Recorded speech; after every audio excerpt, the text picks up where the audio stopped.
Hello, fellow armchair generals. This is Gamer 1745, continuing my playthrough of Hearts of Iron 3's Black Ice 11.2, playing as the United States of America. Now, longtime viewer, Lawless from Greece, hi Lawless, wanted to have a look at the United States Navy as it currently is. So we will do that. I do believe a key element here for the United States is, in World War II, is the Navy. Wait, did I hear right? Conquer the world. Are you doing it? No, not total conquest. Not that, but, let's see. I would say it was the U.S. and its minor allies conquer all of the world but the Soviet Union. I would say that is, hello, Toyjet. They conquer everything but that. Conquer Japan. Yeah. Soviet Union exists. They conquer sort of Manchukuo.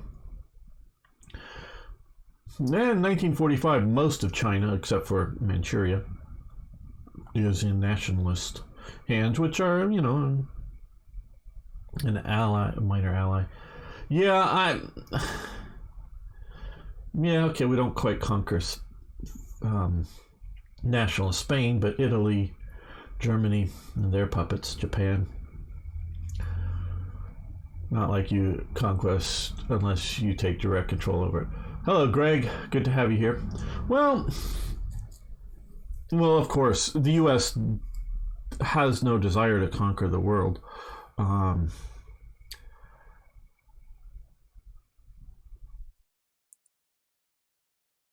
Of course, if you include the Soviet Union, and I agree it's a different faction, but if you were to include the Soviet Union, they do conquer the Allies conquer the world, but the Western Allies conquer everything, own everything, functionally,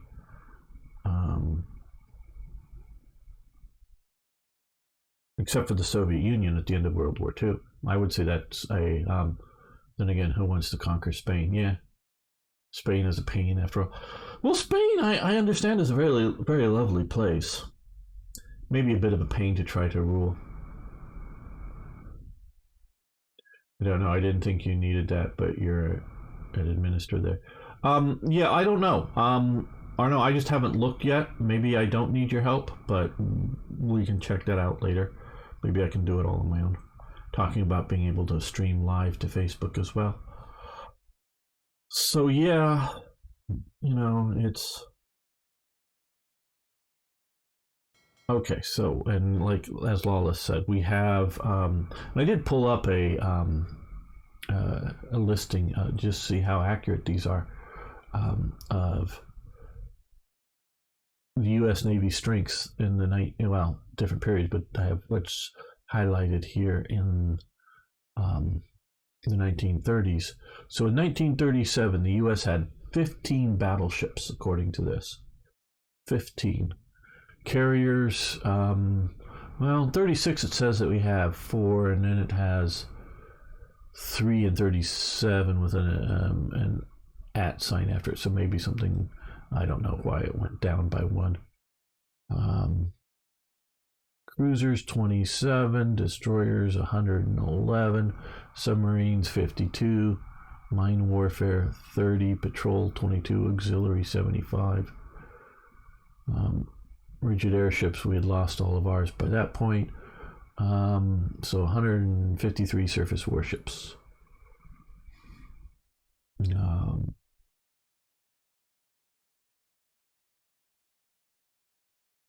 Just think of, no, thank you. We need them. So yeah, so we have a very large training squadron here on the East Coast out of Philadelphia, and we also have some submarine squadrons here down here in Norfolk.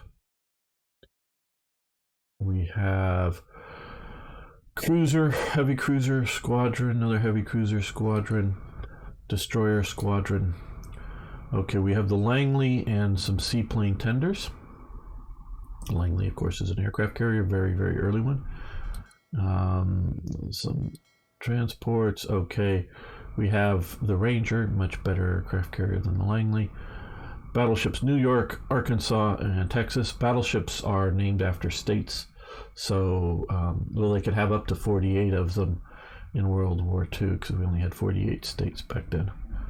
And some heavy cruisers, light cruisers, part of that group, some independent. Okay, that's going back over there, through those again. That's what's on the East Coast currently.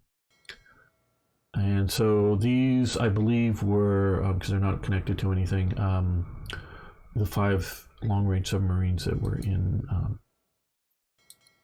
production to start of the game. And down here in Oceanside, I don't know why they put it in Oceanside, but the main naval base at this time, my understanding, is San Diego on the West Coast. Bunch of destroyers and long-range submarines, more destroyers and more destroyers. Okay, lots of destroyers. And gotta find it way out here down in Honolulu Harbor. We have the Oklahoma, the Tennessee, the California, the Idaho, Mississippi, New Mexico, West Virginia, Colorado, Maryland, Lexington and Saratoga. Carriers, some light cruisers, submarines, more submarines, and the Arizona, Nevada, and Pennsylvania, Oklahoma, Tennessee, California. Yeah. Okay, now we're starting to Idaho. So these are our main battleship group here, and a couple of DDs here. Do we have any? Yes, we have submarine command out here. We have the Asiatic Fleet. Now, at this time, the Asiatic Fleet is also, and it's really just once it is also very much serving in China. Some elements are literally deep in China, up the Yangtze River and others. Oh, do we have? They probably don't have that open. Historical battle plans. 5Ks Geo. Yeah, there we go. So we have the Yangtze. We can see it down here. Hello, deep sea tanker. Good to have you here. Very good. So, yeah, the U.S. fleet, the Asiatic fleet, was, I presume, headquartered out of the Philippines, but very much involved with the sort of Chinese situation as well. And that's a lot of the reason it was there. Now,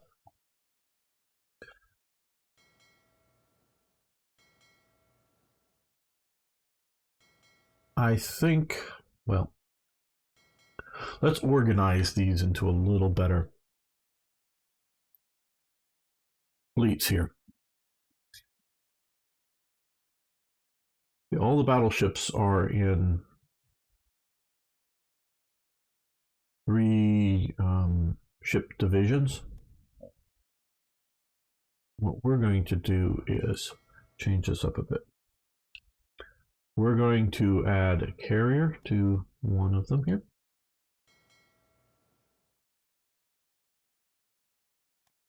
And we're going to, I don't know, Nimitz is definitely the best of these that I know. King, he's, I think, ends up in Washington, if I'm not mistaken, for most of the war. So now we have a situation where we have these battleships will not be caught without carrier protection. Because units don't always move at the same speed here. I'm trying not to do huge death stacks.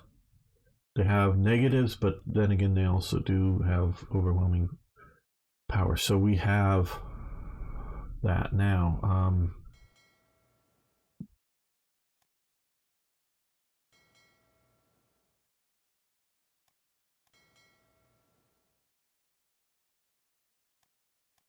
Let's put in 2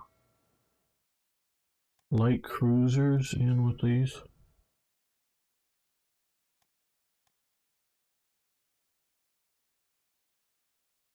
Now, what we need to do also is get some destroyers for anti-submarine operations. These are most likely Clemson class. Wicks class is what they're calling them here. Okay, that's a Clemson class. Wicks, I think, is after the Clemson. No, probably not. I don't know. Yeah, by the DD numbers, it's probably not.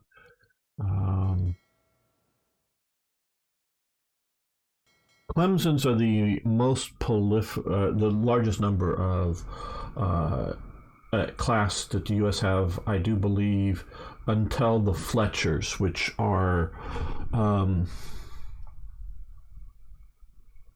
not the best in War Thunder as destroyers for the America, but I think the best destroyers of the war.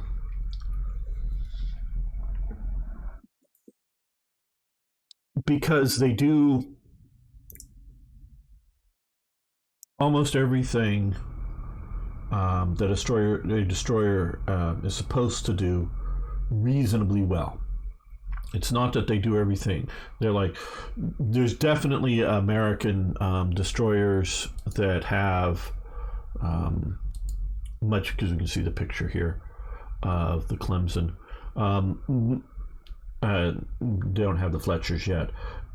They have destroyers that have much better gunnery on them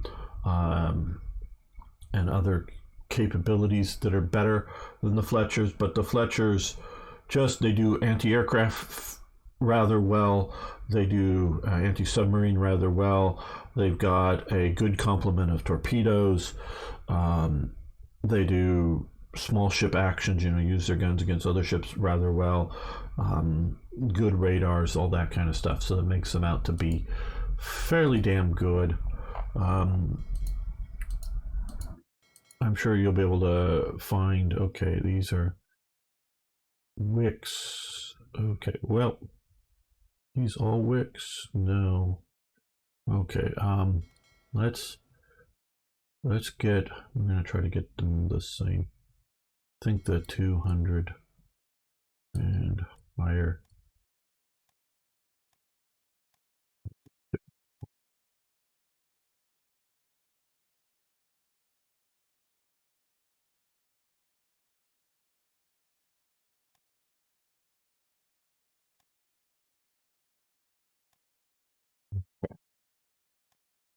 So that gives us a bunch of Clemson class destroyers.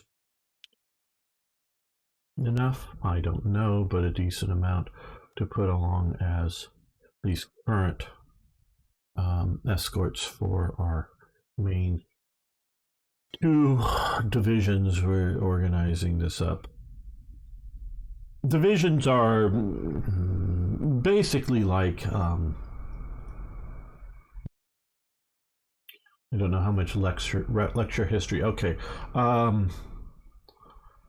the division, as we think of it, as a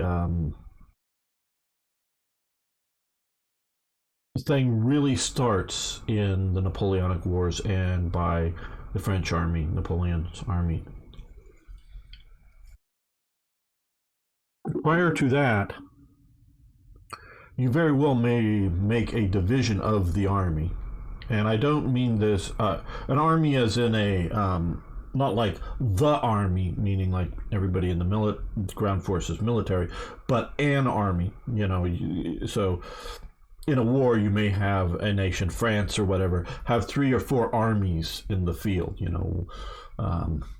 one down near the Italian border, one down near the Spanish border, and one sort of at the German border, and one sort of, up at the,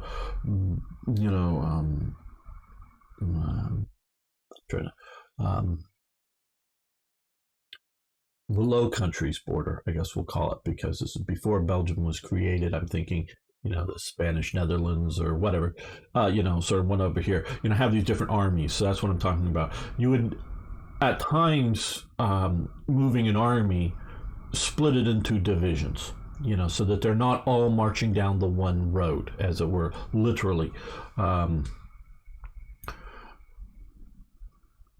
And of course, you would have generals in charge of the different divisions, with the intention that in a major battle, they would come together as a single army.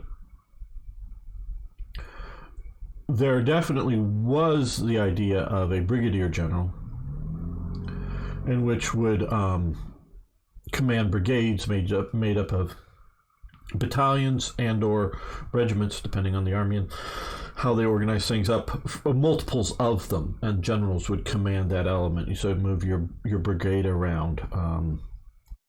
But divisions really start by Napoleon, and they were specifically being set up. I know I'm talking about the Navy here, and why am I talking about Napoleon in the very early 19th century? Hello, Song Tung, how you doing? Well, so Napoleon, is definitely with the idea of trying to move forces, moving the Grand Armée that was set up to invade England, but for somehow ended up being destroyed in Moscow. But yeah, trying to form, instead of moving this army along one road, this huge army, probably the best army Europe had ever seen. Though the most advanced would have been the earlier Austrian army, but it wasn't as good an army. Instead of trying to just move it down one road is too big, split it apart, but trying to not just randomly split up, a group of brigades here and a group of brigades there and whatnot into divisions, trying to actually create because it was so big, to create a semi-permanent. It's later on that it becomes a more permanent thing, a division of the army that would have a main infantry, battalion section, but with a reasonable amount of supporting artillery and a reasonable amount of supporting cavalry for reconnaissance, for screening their flanks, for making cavalry charges in battle, so that it was a coherent unit that it wasn't quite like we think of the modern, 10th Division or whatever, like we would name it today, but a force that would also train and fight together as a division once it gets onto the battlefield, potentially. We can definitely see that is not the way Napoleon's army fights at Waterloo. It is not fighting. He is not moving divisions around. There's some marching, counter-marching, dealing with that. That's sort of it. But mostly, it's like putting the artillery here, having mass cavalry charges, as opposed to saying having a division move up around over here with its supporting artillery, with its supporting cavalry. No, he's breaking that whole idea down. It's not being done. Waterloo is not being fought by combined arms divisions, if you will, in any shape of the thing, as far as I can tell. Can't wait for the U.S. Well, we're working on the playthrough. Let's bring torch of democracy to the world. Yeah, that's what we're doing. Hello, Sports Shub TV. You're a bot there that I don't know if you Arnold's going to create. Tired, nasty rain last night. Fell quicker than drains could carry. Heavy rain, eh? My apartment is slightly lower than the ground level, so it started. Uh-oh, that's not sounding good, Greg. Yeah, I remember living in Britain and often having I didn't live in them, but definitely lived in places, stayed a few nights in 19th century townhouses that have a floor below street level. I could see how that could flood there. Thanks, Arno. So with the idea of a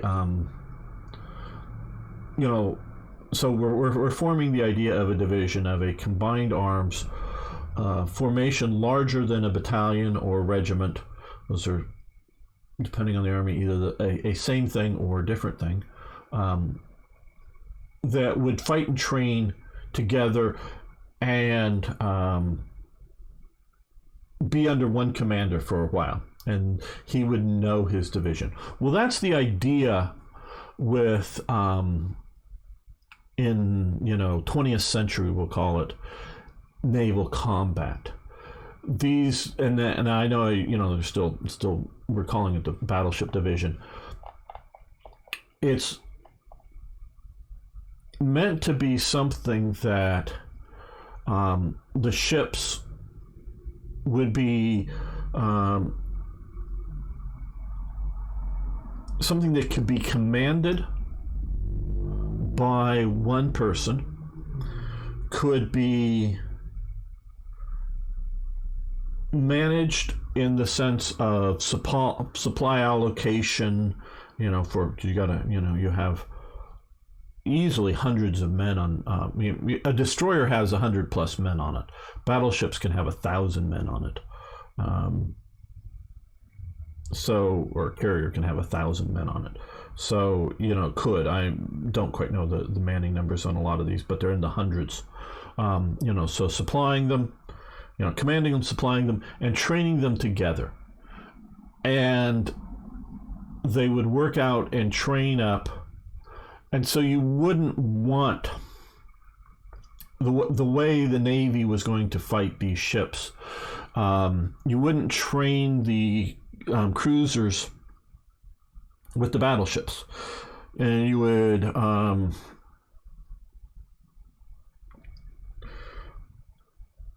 because the battleships, and I don't know how much naval warfare, and it's sort of hard without good graphical aids to try to get into it. But normally you would form up the battleships in a line of battle, and they would stay in their line of battle, and they would operate together, and the cruisers and destroyers would do their duties around that, and then they would train together. So, and of course, the carriers, you try to keep them entirely out of any surface battles, outside of the range of any enemy guns. And so you would have the situation, like of 3 battleships, one admiral commanding 3 of them, and then you'd have an admiral overall in command of the fleet. And the admiral would pass his orders on, and so it's like if radio communication by World War II becomes the way, more or less, they're commanding units in action.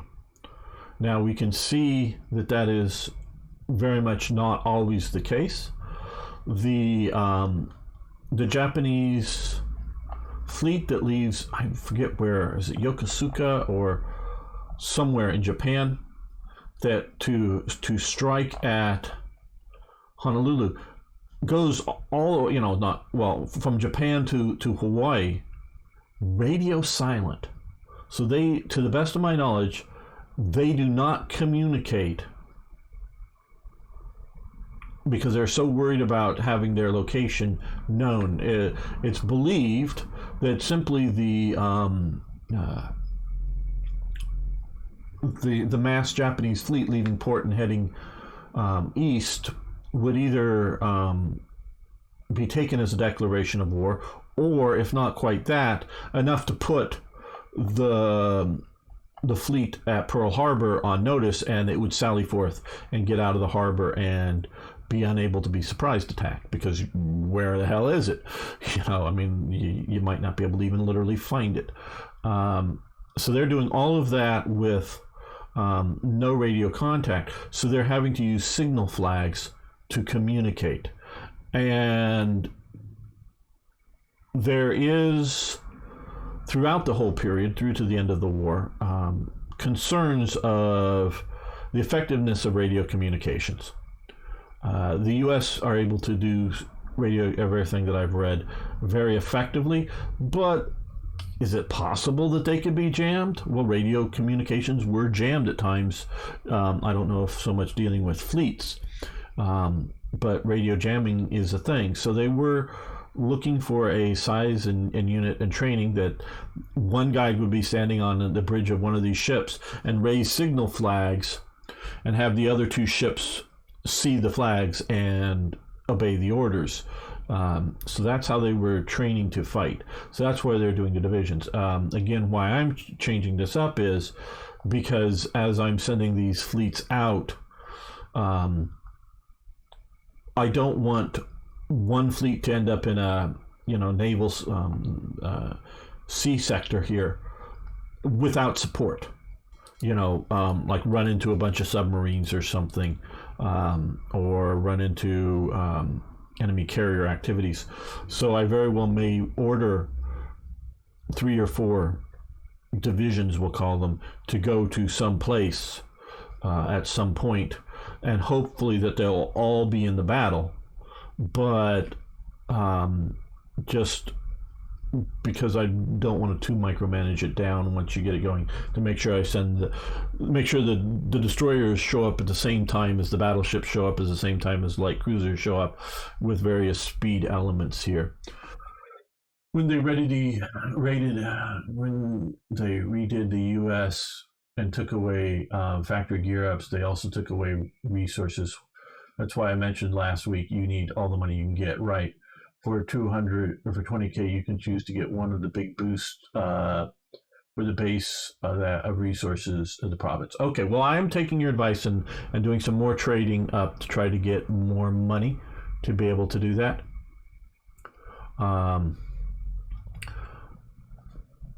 Once it comes and yeah, I have not played. Any U.S. this is as far as I've ever gotten in the U.S. of any version of Hoi 3. So I know we haven't moved any time, but I had Lawless. If you're a loyal viewer like Lawless, you get, if you make a request. Okay, I think, okay, well, we should probably send, okay, the CV or AV3, the Langley, let's see. Does it say it doesn't have any CAG size 1? Okay, so we should get it a CAG. It is the first real U.S. carrier. We should not be using the Langley as a fleet carrier. It's going to be doing other operations. So, yeah, let's send over this heavy cruiser group. We'll probably split it. Now the U.S. The U.S. is during this time period, and we do see some of it here. We will get into producing some of these. And cruisers are named after cities. Generally speaking, there may be exceptions to it, where destroyers, I believe, are mostly named after people. But battleships are states, cruisers are cities, destroyers, I think, are generally people. I don't know if there's a more of a rule than that. Now, the Brooklyn class, light cruisers as they are here, and they are light cruisers, they are, I will say, heavy cruisers in all but name. There was a, because of the London Naval Treaties that you've seen popped up here, there were limitations, by treaty limitations, basically with Japan, but also Britain and France as to the size of the Navy and how much tonnage it could have, but also certain ships, and not types, not just because you call something a heavy cruiser or a light cruiser, but it's based on gun caliber. And so the Brooklyn class light cruisers are the same hull. I forget what the class is that it's larger here, is the same as the heavy cruiser and has the same armor, I do believe, as the heavy cruiser does. It just has 6-inch guns and well, 5 turrets of them instead of 3 turrets of 8-inch guns. So they don't have the penetration weight going through heavy armor that a heavy cruiser would have, but they have massive heavy gunnery in volume of fire, and they're very, very good at what they do. After the Japanese attack the U.S., there will be many events which will give the U.S.A. most resources per day in the world. Energy, metals, nearly. Okay, very good to know. Sonton. Beginning, they don't have. Yeah. Well, we right now, of course, have massive everything, but well, just about everything. And here, what my strategy is as you can see here, is just trying to build up U.S. industry now until basically in the beginning of 39, and that's when I want to start putting the ships into production.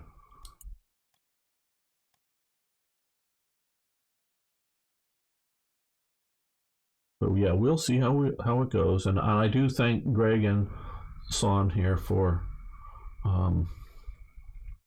their tips.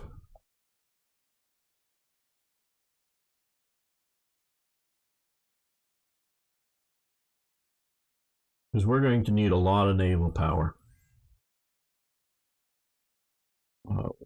No, we're not giving you money. Not giving you money.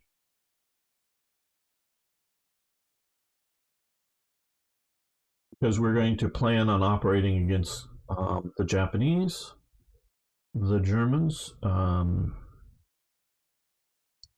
in places like the Mediterranean, as well as the North Sea, going after the Germans, as well as what do we have down here? Oh, we have a few destroyers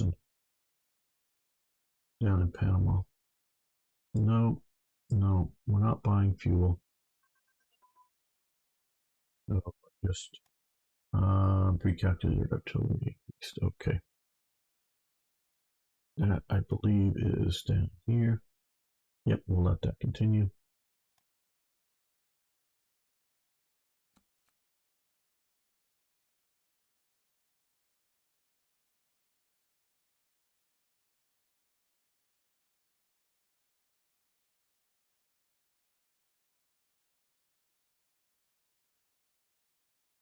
These islands are a little big on the map.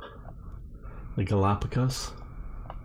Yeah, that's like larger than the Hawaiian Islands. They're tiny. I mean, they're all of them combined are smaller than something like that island out of the Hawaiian Islands. They're tiny. Okay. Export of aluminum to the Soviet Union. Gain money. Okay. We probably don't need to worry about it, but I do want to just check both how much. Okay, we got surplus and air build speed. Well, we're not doing any air build, and we don't need speed on that. We can do that. So let's trade. That'll get us some more of the money that we want to stock up on, and hopefully help the Soviet Union. Gold mining, that will help our money too as well.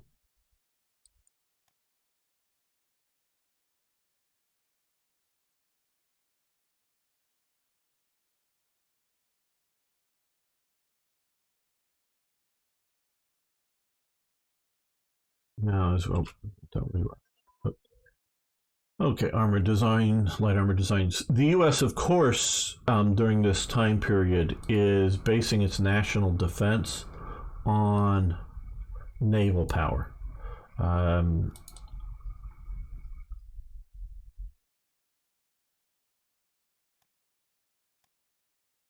Okay, how do I put this? And I'll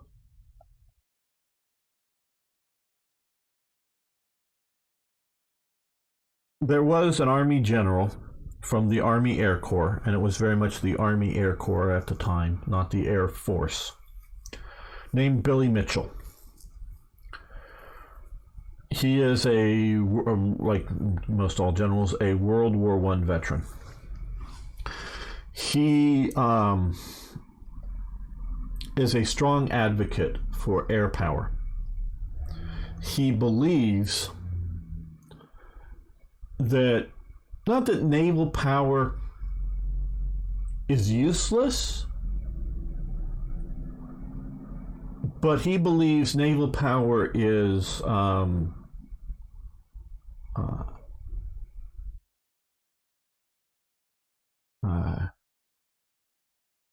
impotent and 100% vulnerable to air power. He thinks they set up a demonstration of a bombing attacks, and I'm going this from memory. Bombing attacks on a German battleship, World War One German battleship that the U.S. got after World War Two, after World War One. They're just sitting there as a target ship, nobody on it. He's told to fly really high over it and drop. I'm sure I'm getting some details wrong. Drop a certain weight of bomb on it. Well, he instructs the pilot to fly lower and has a bigger bomb, and so he sinks this German battleship. Boom, glug glug glug glug down, because he believes, and not so much that the air power, and this is, I believe, in the 1920s. Not that the air power of that day necessarily, but the coming air power is going to make battleships in particular obsolete, and national defense based upon the Navy obsolete. Not that, again, because you hit carriers and you'll still need to have some escort abilities, but he believes that air power will rule the day. Unlike maybe ground forces, that the air power will be heavily influential, but ground forces, can dig themselves in and are harder to spot than ships sitting on top of the ocean. That kind of thing. And he is, because of this, it pisses a lot of people off. And again, I don't know all the details of it. You can look them up on Wikipedia to find out more details. But he openly criticizes higher command in basically, I guess, open letters or letters to the newspaper or something like this. And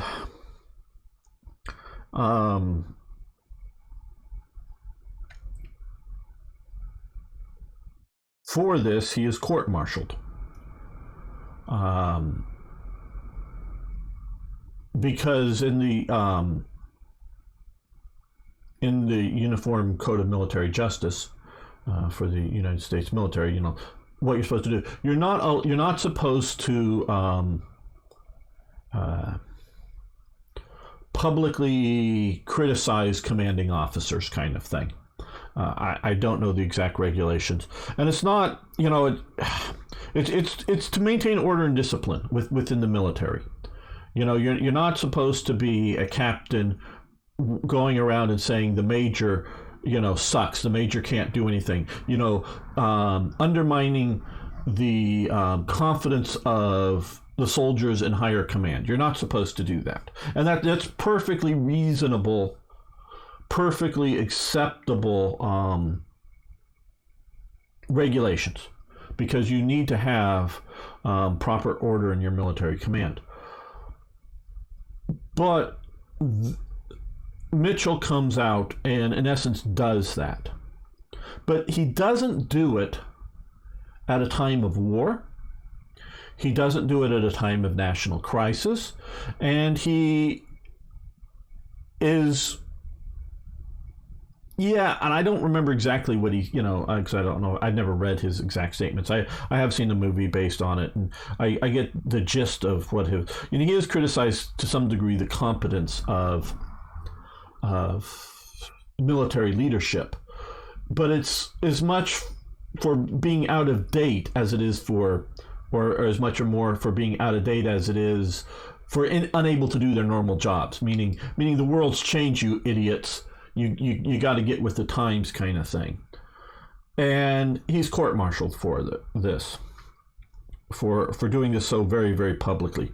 Meaning it's printed in newspapers, that kind of thing. And he's court-martialed. And he is convicted in his court-martial.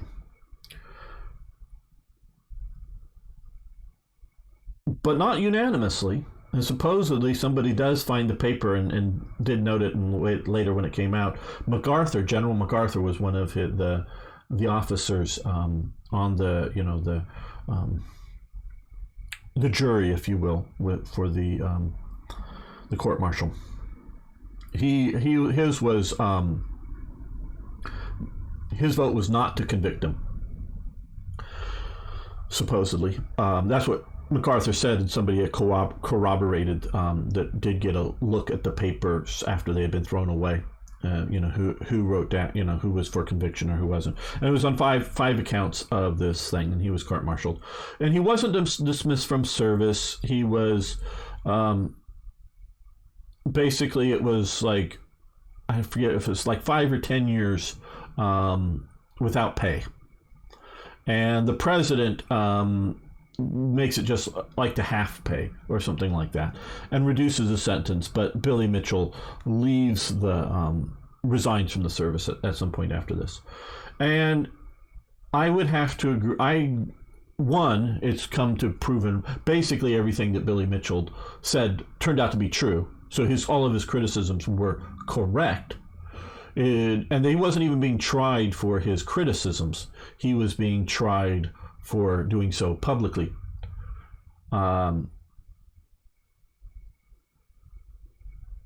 So it wasn't on whether were you right or were you wrong. It's just you shouldn't have done it publicly. Well, he had to do it publicly because he had already done it privately, and no one paid attention to him. And if you don't expose the flaws of national defense, they won't be exposed until you're attacked. But I would have to say the conditions and settings, it maybe not been great for, it's in essence, and it functionally was a career-ending move, as long as the people that he criticized are in power. But it's not I think it's appropriate, because if you've got, and this we see now today in the U.S. Army and other armies, you often have 5 or 10 or 100 former generals have written a letter saying that we shouldn't we shouldn't abandon this type of weapon system, or we shouldn't abandon bases overseas, or whatever it is. But you never hear the generals in current service criticize policies. And this is policies. Not I'm talking, and that's what I'm talking about is policies, not talking about criticizing competency. There's a different things for competency. And I wish, because I know that there are generals that are serving that have severe disagreements over policies, whether I agree with them or not. I wish they would come out and resign, but as part of their resignation letter, openly explain why they are resigning. So it doesn't mean that they resigned and then they're mad, so they criticize the high command because they're no longer an officer. No, this is why I'm resigning, because I won't serve under, national defense policies, and that's what I'm talking about here. And I'm thinking a lot about what's going on regards to Ukraine and various nations. Arno's here. Hello, Eric. I don't think I said hello to you. And hello, Sonic Kiddo. Good to have you here. Great. You're going to hopefully watch all of the series here. And I know I'm branching off in the modern stuff. The Netherlands are giving some of their Panzerhaubützen 2000 to Ukraine. What? The Netherlands are giving the most advanced artillery system in the world, I believe, or if not the most advanced, in the top 2 or 3 advanced artillery systems in the world that are actually, deployed. I'm not talking about the U.S. experimental program that got canceled. To the Ukrainians. Now, I know about 10 years ago they were trying to sell these things. And no one was buying them because they're expensive. But so they decided now to give them to Ukraine. And they were selling them before because the Netherlands didn't think they needed them. They're keeping a few of them. Like, who's going to invade the Netherlands? And so they're giving these weapons to Ukrainians. Well, yay, give the weapons to Ukrainians. Now, I hope the idea that the Germans were going to train, because they're German-made systems, Germans were going to train the Ukrainians, probably they speculate, inside of Poland before driving them across the border into Ukraine on how to use them. Yay. But I suspect, that's all yay, and that's all cool. But I suspect the Netherlands hasn't made an order. Well, okay, Rheinmetall, because I believe they're made by Rheinmetall. We're going to order another 12 of these. We're giving 12 to Ukraine right now because they need them. But we're going to order 12 replacements that, take a couple years to get them, but we'll get some replacements in. So, 2 years from now, we'll have replacements, and they'll live, there'll be new equipment. They'll live on for another 40 or 50 years. See, I think it's not the problem that they're giving equipment to Ukraine. I don't think they're going to replace equipment, because I'm seeing enough, particularly Western European nations, giving up equipment and things and not thinking they're going to need them. Yes, they gave them, and the Germans are trained them. We're giving them. They giving them kind of perhaps us Dutch? Okay. Oh, Kiddo's Dutch also. Cool. So you see, I have no problem with them arming Ukrainians. That is not the criticism.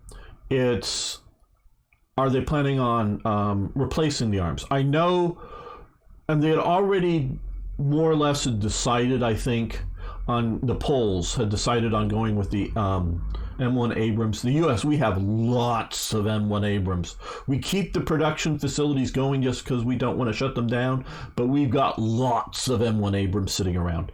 And in both major configurations, as in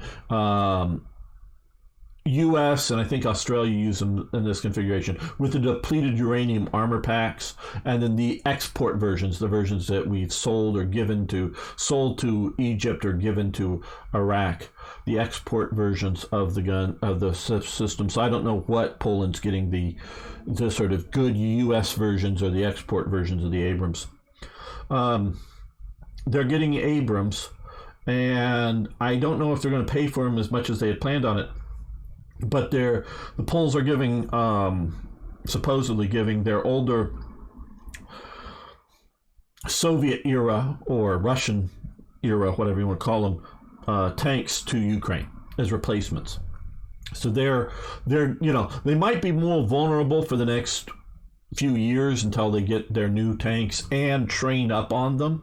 It's not just training the drivers and the gunners, but training the maintenance people and the whole system getting it. So they might have a temporary vulnerability period, but they're definitely looking at a longer thing of, we're giving up old aircraft, or we're giving up older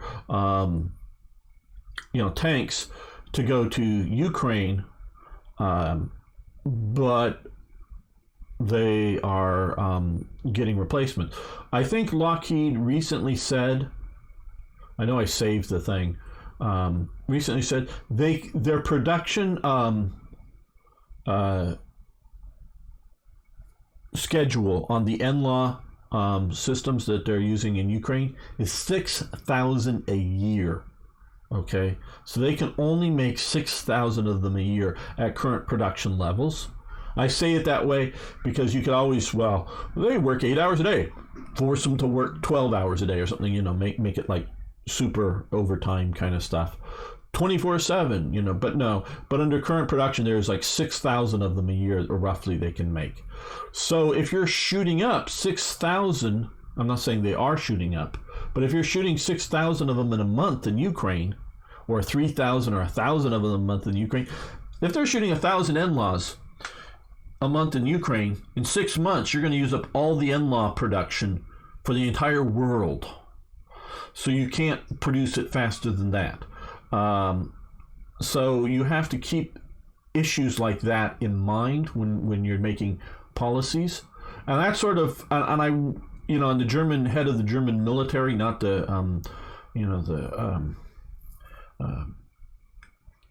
defense minister, who's a woman who's never been in the military. Again, and Tinky, who's often hanging out around the channel, who is a woman and was a member of the German military, is let me in on some of this stuff. It's not I'm criticizing because she's a woman. I'm criticizing them because the last 3 defense ministers in Germany had no military experience as far as she could understand, and she looked into it. So for me, just knew about it and informed me on it. So it's not that I'm saying women can't be good defense ministers, but you're getting somebody who's a defense minister who's never been in any military.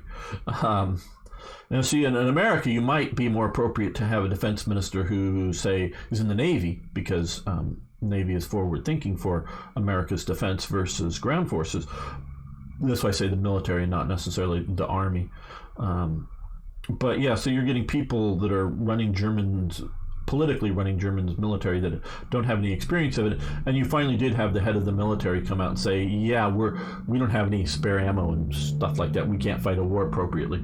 We can't give anything to the Ukrainians because we don't have it because we've been in such bad shape. So I do think criticizing policy by the generals publicly when they feel it needs to be done is much different than criticizing, and maybe the policy of the higher command, the leading generals. The policy is one thing that I think should be done, particularly in times of peace. Because once you go into war, you can't publicly do these kinds of things. You can do them in times of peace. We're finally upgrading our defense spending. Yes, I hear that you're upgrading defense spending, I had a talk with hello Lawless, you've been well commented earlier on about, because we did cover the Navy. You'll have to watch it some other time, with Starstreak, who's around a lot, often talking about the New Zealand's defense policies, and he kept talking about they should up spending. Well, Germany, before this crisis, had been increasing spending on the military. But as Tinky informed me, one of the things that the military was in spending on was building new daycare centers for soldiers' children and improving schools for soldiers' children and other things. So basically, to satisfy Trump's demand on more military spending, they were shifting social spending or other spending from other departments, putting it through the military, but in essence doing the same social spending. So what are you doing when you say military spending? What are you doing with it? What's the purpose of it? And to me, that is, are you buying new weapon systems, or are you buying ammunition to train with? Because again, I go back to my cousin who commanded an Abrams platoon back in the 90s, during the peaceful times. Well, they didn't have any. They needed to do their training, and the base was I think it was Fort Knox, but it was a huge base. Um, and they needed to do gunnery training for their Abrams. So what they would do is load the Abrams up on a tank carrier, the big trucks that tow tanks, and drive the Abrams, on these tank carriers to the firing range, from their normal storage base, take them off the truck carriers, do the gunnery fire, load them back up on the truck carriers, and drive them back to where they normally store their tanks for their platoon. Why were they doing this? They didn't have any money for gasoline, and the trucks use significantly less gas than just driving the damn tanks over there, shooting them and driving them back, because the Abrams is a gas hog. Okay, well, they didn't have gasoline budgets for training back in the 90s. So that's the kind of thing that I worry about. Are they doing the right things? Not just are they spent, because they often say these things, these politicians say, oh, we're spending more money. And is it appropriate spending?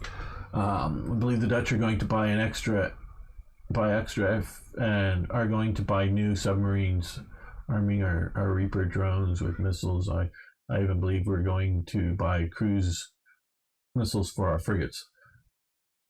Hello, Greg again.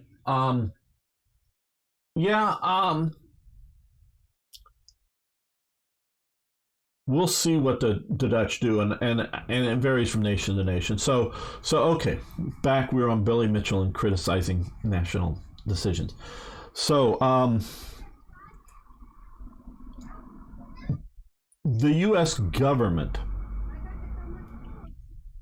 at this time believes that the national defense for America is the Navy, because they believe that if America is somehow invaded, particularly by Mexico or Canada, they'll have time to build an army, because there's, Americans all have guns, and it's a big place.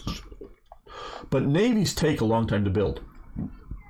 And air forces, they don't want to build because technology is rapidly improving at this time. Literally in 1937, before and after it, technology is improving, and they're all for the idea of, and it's probably underfunded, but they're all for the idea of air power to some degree, but they don't want a big air force, because if they build a 1937 air force and the war starts in, say, 1941, they're going to have a huge out-of-date air force, and they believe, which turns out to be the case, that they'll be able to build an air force once they know when they'll need it, and they'll build it at the right time.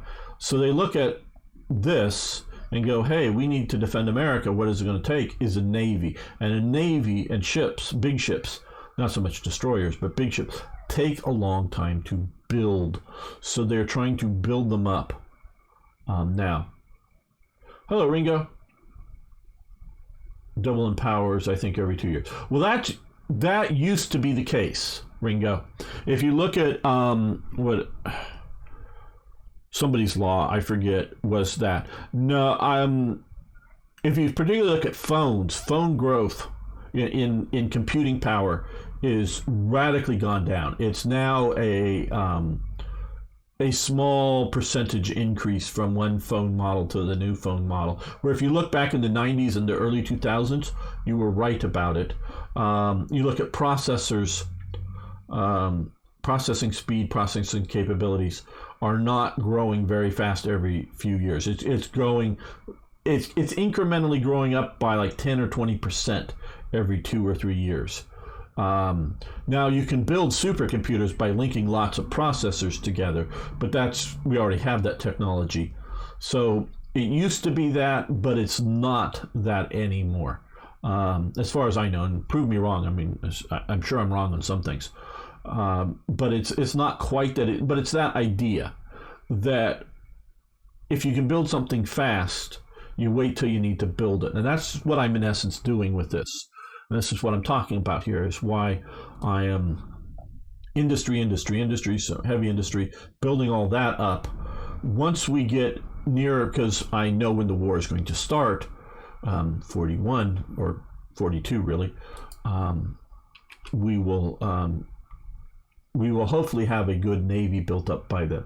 Yes. When oh, okay, yeah. Quantum computing comes into play. Absolutely, Ringo.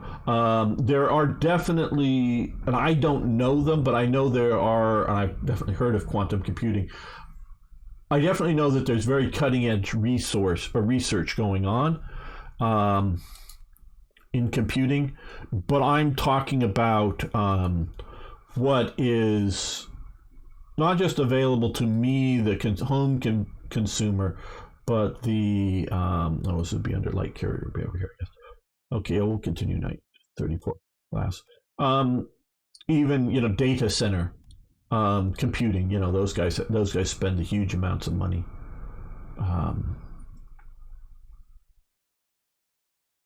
Puppet.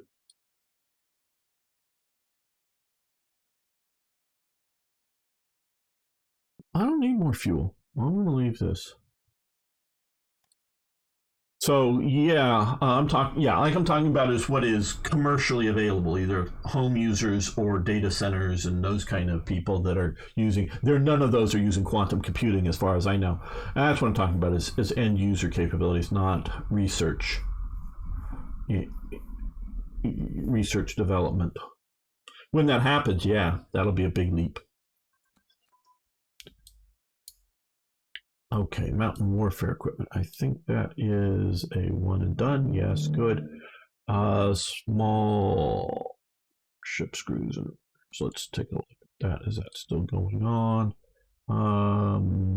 Yeah, 39 is too far advanced. That's what's probably causing that. Yes. And single engine airframe research. So we can come over here. And like what I'm talking about there, we are definitely doing research into things like fighters, naval bombers, to have our research up to date when we get ready to start spamming them out. We can do heavy bomber prototypes. Normally I don't do heavy bombers because I'm Germany and looking for a non-strategic air force, maybe an air force that is, medium bombers to bomb somewhat deep in there, but not planning on bombing the Soviet Union or even Britain into submission by ICs. But I do look to do that to some degree with the U.S. and Germany. We are going to try a huge bombing campaign. I've heard it'll be like 100 gig crazy stuff, but I heard it might be a thing when we colonize the moon, so they're connected. Yeah, I'm sure there's research going on like that, Ringo. I just don't pay attention to it enough to know. Albania? No, we're not trading with Albania. I'm all for growing my money, but we're going to be smart about it. I actually saw recently a new video, and unfortunately, I really can't give you good stuff. I watched some really good, whether it's, this was on YouTube, but I've watched a lot of great science shows, and I understand the words as they come out, and I understand the concepts as they come out, but I have very little retention to regurgitate them later to you. But they found, instead of the original Alcubierre warp bubble mechanics and whatnot, and the need for some sort of special matter that had yet to be developed, they're coming out with better math and thinking they might be able to create a warp bubble.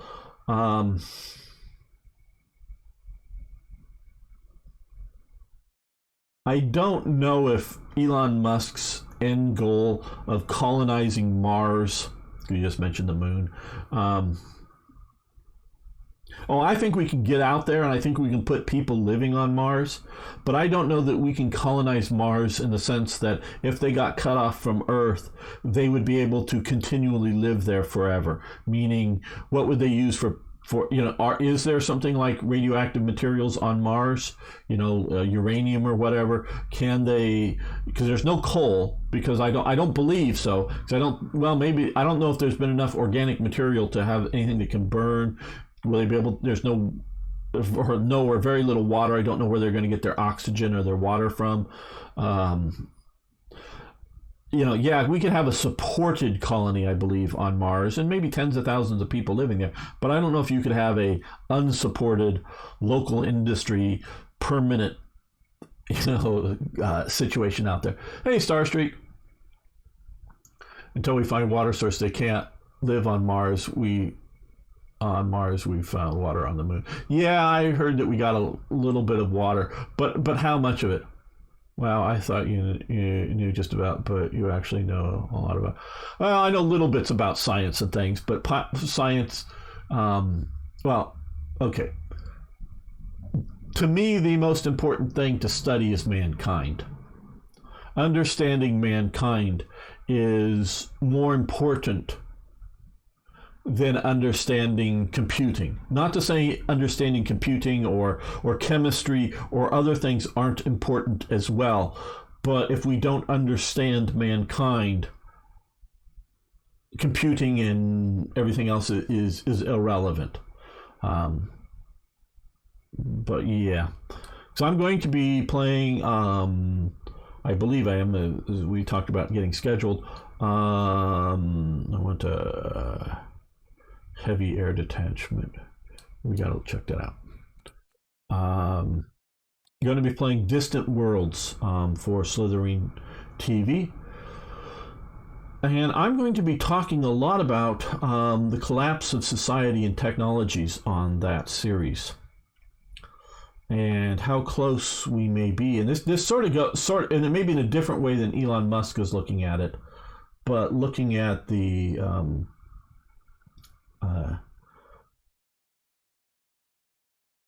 collapse of society. And I've been fascinated by this for considerable times, because there is, in my opinion, there has been three modern periods in human history, and we're in the third one of them. There's been two previous modern periods.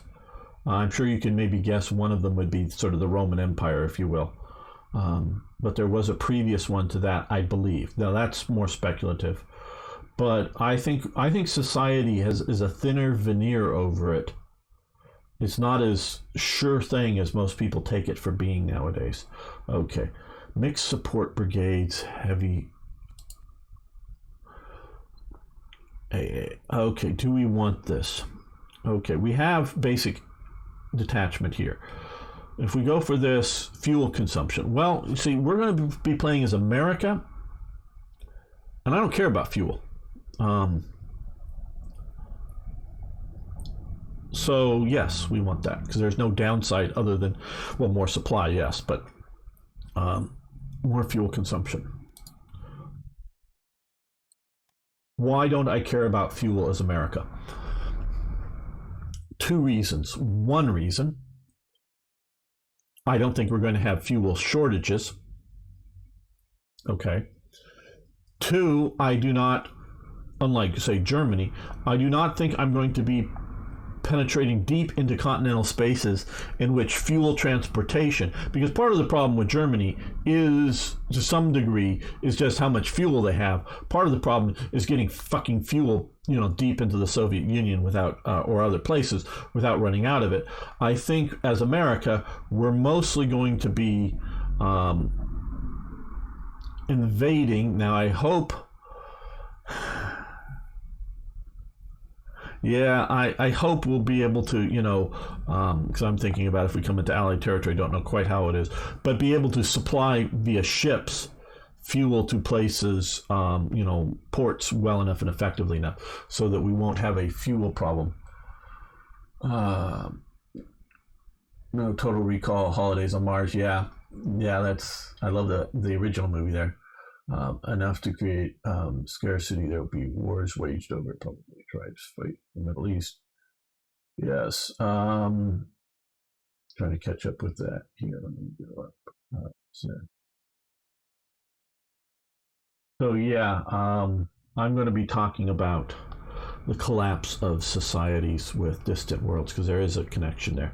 Okay, Marco Polo Bridge incident, yes, something engineered by Japan to give justification for a war into China. Another one, cavalry exploitation, and we're done with that. So we're focusing, yeah, I think we will do additional supplies 38.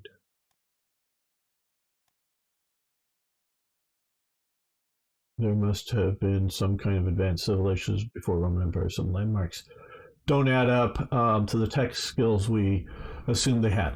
Okay, well, tech is part of it, but modern civilization. Yes, there is a third one, I believe. I'm not talking about Göbekli Tepe or whatever you pronounce it. Sorry, that's in Turkey. That is by dating evidence. I was taught in university that agriculture happened, and then specialization happened, and cities happened.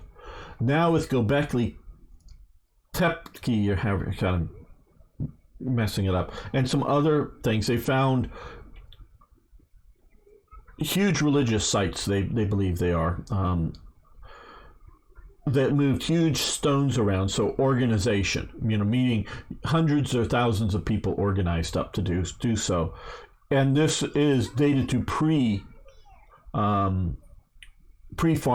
So in a hunter-gatherer society. So civilization starts as a hunter-gatherers thing and then develops agriculture, as opposed to the other way around, apparently. I say apparently because I was taught the other way. Now it appears it's the other way around. Who knows? Maybe they'll find that agriculture is even earlier than we thought. I don't know. But to me, modernism has a few things. One, a certain level of technology.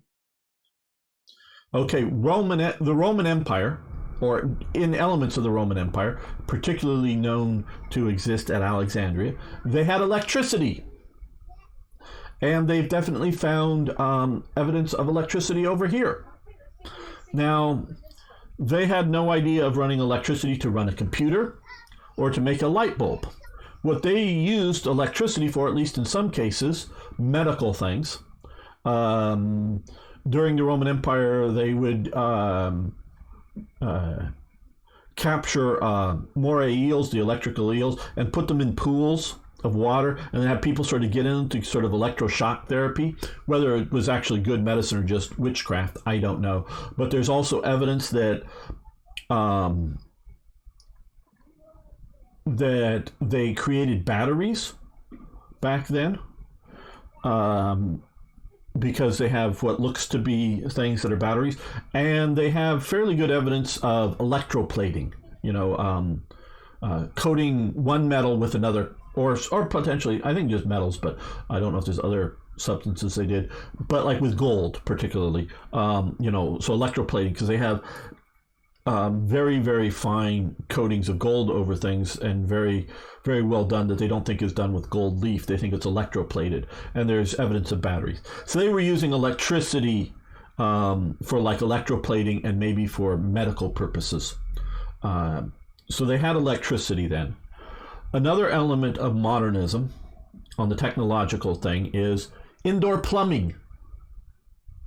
Indoor plumbing. Roman Empire had that, not just as in, they didn't flush in our modern sense of flush toilets, but they were, water toilets, water moving toilets, but fountains and water into homes, literally, flowing into homes in a sink-like idea in the Roman Empire.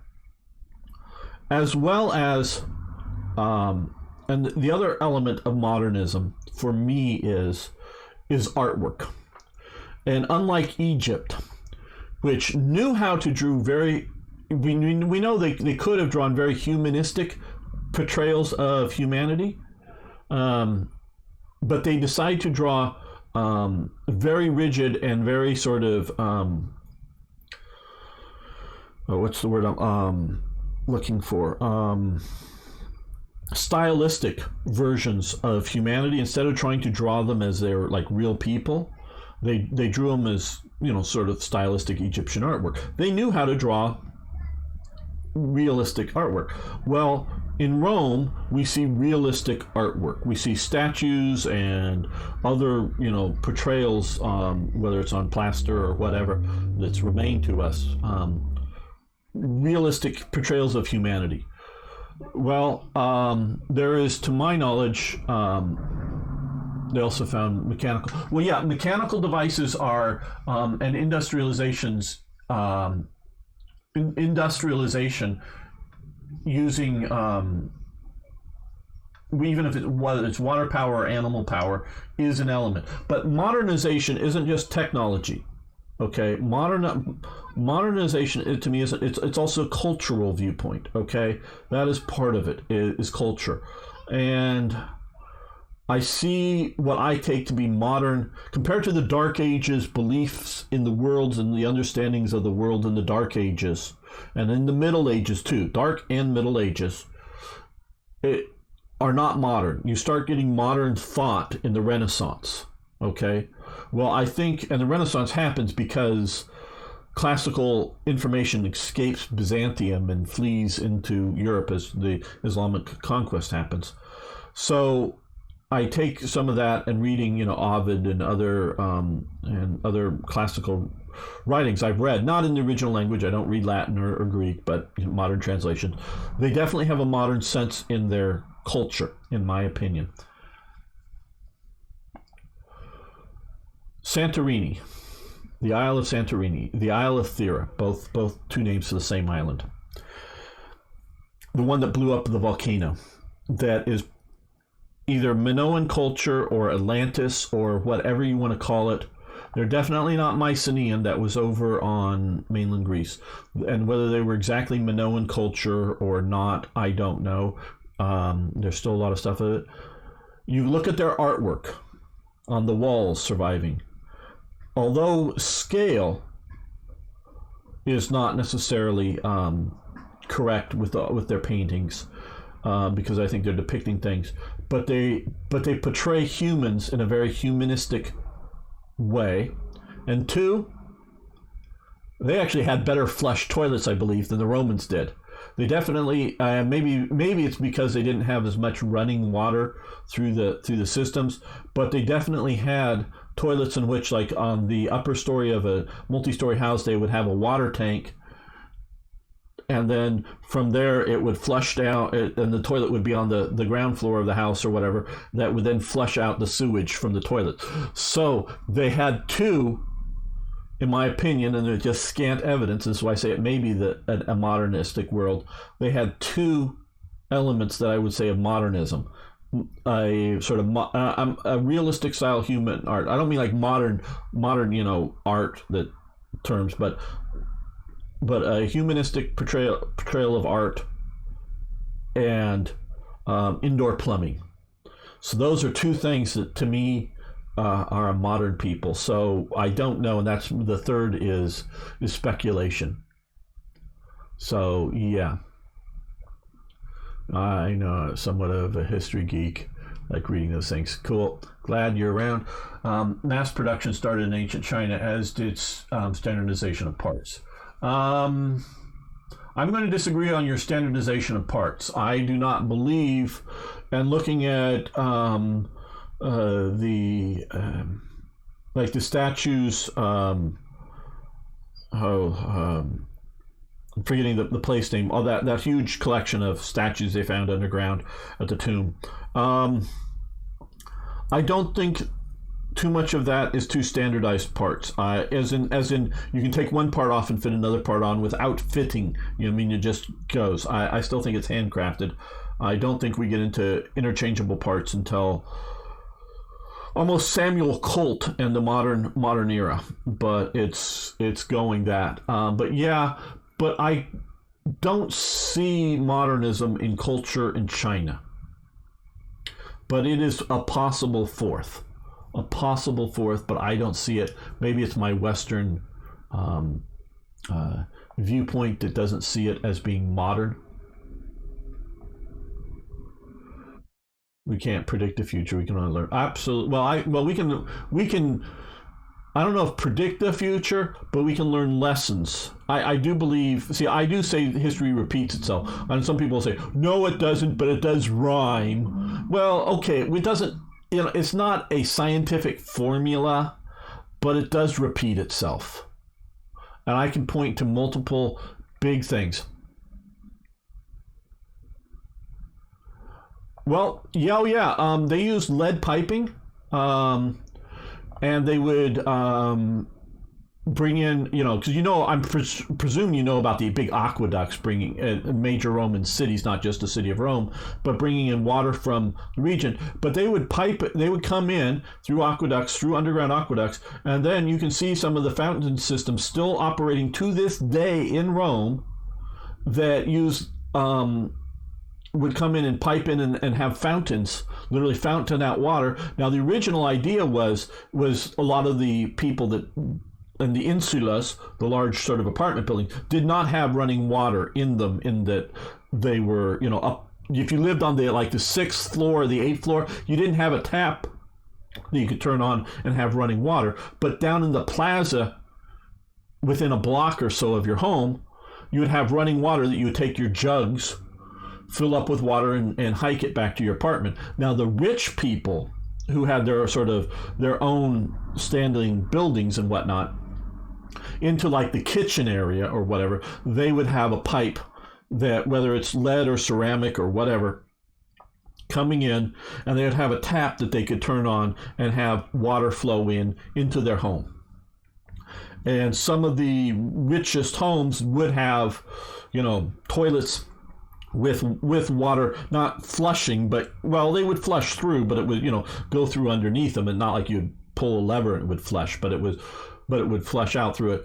But there were a lot of public toilets, and of course the public baths had running water and piping within them. So most homes, as in 95% of homes, did not have a tap water system in them, but there was running water in the city, and there was flush toilets in the city. Things that you did not find, say, in even high Middle Ages European cities, that unless they were, leftover Roman ruins or something that were still functioning, you did not see them in London or Paris. There was no idea of running water that was being piped around in the Middle Ages. So, yeah, there were still mostly people were shitting in pots in Rome and then throwing it out somewhere, or going to the local public toilets if your city had them, and as much as they had them. But it wasn't quite modern in that sense, but it was much more so than we might think of it. Okay, let's see. The tombs of the ancients, yeah. Didn't the Romans invent concrete? Yes. Roman concrete is thought to be superior than modern concrete, and they are still working on the exact formula of Roman concrete. Now, it varied. There are still huge deposits because it uses volcanic ash as part of its formula. They know what it consisted of. What they don't necessarily know is the formula, the percentage of different ingredients. I mean, they know what it was there, but they're working out, and there probably wasn't a single formula, but several formulas. They use concrete, and you still see the one temple in Rome that still exists today. It's still standing. The one with the eye, the eye open at the top. That's made of concrete, Roman concrete. And Roman concrete would harden underwater, so you could pour it underwater and harden. It actually hardens best with salt water. So yeah, they use lots of concrete. And yeah, it was the late 1800s that we're getting it starts with a P. Portland cement is what it's called, because there is the idea of cementing, mortar, what we often now call mortar, like between bricks. There is the idea of cementing things together, but building out of cement just is not. A lot of stuff other countries don't know. Yeah, Very much so. Yeah, and so that's why, with between concrete, water management, artistry, and literature, we know of Rome. I don't know of the literature of, because I think it's linear A is what was the literature which we cannot decipher yet. We can decipher linear B, but not linear A. I think it was linear A used down here, and so we don't know what it says. So I don't know if the literature is modern. Okay, well, we're going to continue the live stream, but this episode has gone on too long. Both a look at the U.S. Navy at the time, as well as talking about culture and other things. So those of you who are new here, please hit the subscribe button. Everybody, I hope you hit the like button. You can hit the like button now if you're on YouTube. I'd love to have for the stream, but everyone else on the later episode, thanks so much. See you next time for, yes, more babbling and Hearts of Iron.